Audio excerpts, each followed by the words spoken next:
Halo Sobat Mania, kembali lagi di BRC Official, ada kabar menarik nih mengenai pelatih PSM Makassar, Bernardo Tavares, berharap ada evaluasi untuk wasit. Tavares memang dikenal sebagai sosok yang cukup kritis terhadap kepemimpinan wasit. Dalam beberapa kesempatan, dia terus memberikan sorotan, terutama saat PSM merasa dirugikan. Namun, hingga akhir Liga 1 musim ini, masih belum ada perbaikan yang membuat dia terus bersuara. Bernardo Tavares menjelaskan bahwa wasit harus bisa tegas saat berada di lapangan. Dia bahkan memberikan komentar terkait laga Persib Bandung melawan Barito Putra. Menurutnya, pelanggaran kepada Febri Haryadi oleh Murilo Mendes cukup berbahaya dan bisa saja menjadi kartu merah.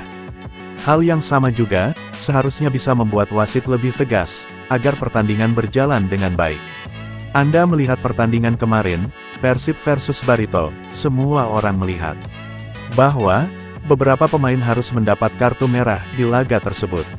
Hari ini, melawan Malut United, beberapa pemain harus mendapat kartu merah, kata Bernardo Tavares.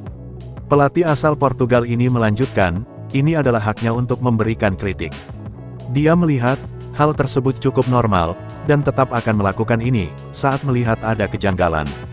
Saya tidak menolak, ini hanya pendapat saya. Jika orang berpikir bahwa saya berbicara buruk, saya hanya memberikan pendapat saya, lanjutnya. Tavares menilai, bahwa dia cukup untuk berkomentar.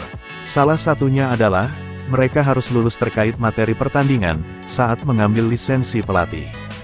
Bahkan, dia bisa saja memilih menjadi wasit, meski pilihan ini tidak diambil. Dia berharap, terus dilakukan evaluasi terutama terkait kinerja wasit. Untuk menjadi pelatih berlisensi UEFA Pro, kita harus lulus tes aturan wasit. Saya lulus dengan 20 poin maksimal, jadi saya bisa memilih untuk menjadi wasit juga. Tapi saya lebih suka menjadi pelatih, tutupnya. Nah itu dia sobat untuk update kabar hari ini. Bagaimana pendapat kalian sobat? Tulis pendapat kalian ya sobat, dan jangan lupa like, komen dan subscribe.